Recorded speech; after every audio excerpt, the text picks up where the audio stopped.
Iran যুদ্ধ বন্ধ এবং হরমুজ প্রণালী পুনরায় খুলে দেওয়ার প্রচেষ্টার মধ্যে ওমানকে বোমা হামলার হুমকি দিয়েছেন প্রেসিডেন্ট ডোনাল্ড ট্রাম্প। ইরান ও ওমানের মধ্যে হরমুজ প্রণালীর জাহাজ চলাচল নিয়ে আলোচনা চলার সময় ট্রাম্পের এই হুমকি নতুন করে মধ্যপ্রাচ্যের উত্তেজনা বাড়িয়েছে। ফক্স নিউজকে দেওয়া সাক্ষাৎকারে ট্রাম্প বলেন, ওমান যদি হরমুজ প্রণালী নিয়ে আমেরিকার পথে বাধা হয়ে দাঁড়ায় তাহলে দেশটির বিরুদ্ধে কঠোর সামরিক ব্যবস্থা নেওয়া হবে। এছাড়া হোয়াইট হাউসে এক অনুষ্ঠানে প্রেসিডেন্ট বলেন, যুদ্ধবন্ধে আমেরিকার সাথে কাঙ্ক্ষিত চুক্তি করতে ইরান রাজি না।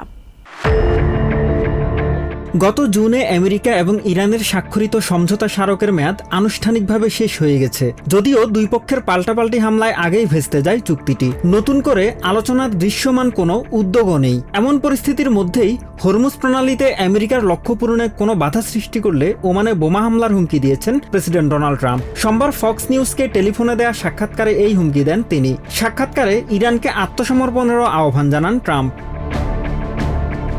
পরে হোয়াইট হাউসে এক অনুষ্ঠানে মধ্যপ্রাচ্যে আমেরিকার দীর্ঘদিনের কৌশলগত অংশীদার ওমানের উপর ধৈর্যচ্যুতি ঘটেছে কিনা ট্রাম্পের কাছে জানতে চান সাংবাদিকরা।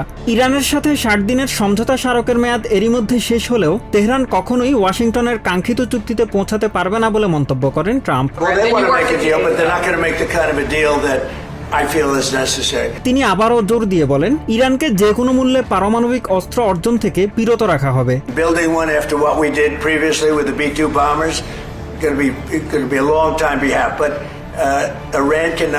হরমুজ প্রণালীতে আমেরিকার পূর্ণ নিয়ন্ত্রণ বজায় আছে বলে আবারও দাবি করেন ট্রাম্প। এটিকে আমেরিকার টেরিটরি হিসেবে ঘোষণা করার ইচ্ছা পুনর্ব্যক্ত করেন তিনি। এছাড়া সাউথ কোরিয়ার সঙ্গে আমেরিকার যৌথ সামরিক মহড়া কমানোর বিষয়ে প্রেসিডেন্ট বলেন, দেশটি ইরান যুদ্ধে আমেরিকাকে সহায়তা করার অনুরোধ প্রত্যাখ্যান করেছিল। নর্থ কোরিয়ার নেতা কিম জং উনের সাথে নিজের সুসম্পর্কের কথাও তুলে ধরেন ট্রাম্প। তিনি দাবি করেন, সিউলের সাথে যৌথ সামরিক মহড়া কমানোর নির্দেশ দেওয়ার পর কিম জং উন তার আলোচনার আহ্বানে সাড়া দিয়েছেন।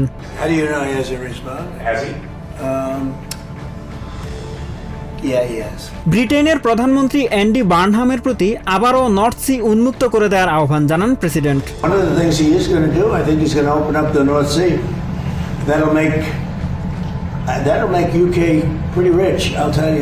এর আগে অনুষ্ঠানের শুরুতে ক্যালিফোর্নিয়ার 16 বছর বয়সী লাইফগার্ড রাইডার উইলিয়ামসকে সংবর্ধনা দেন প্রেসিডেন্ট ট্রাম্প। গত মাসে সান্টা ক্রুজ উপকূলে সাগরের উত্তাল ঢেউয়ে ভেসে যাওয়া 10 বছর বয়সী এক শিশুকে উদ্ধারের জন্য তাকে এই সংবর্ধনা দেয়া হয়।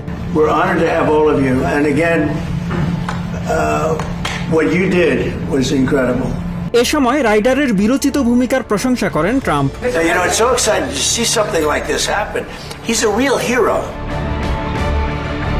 Mahmudul Hasan, TVN 24 news desk. New York থেকে সম্প্রচারিত TVN 24 টেলিভিশন বিশ্বজুড়ে বাঙালির কণ্ঠস্বর।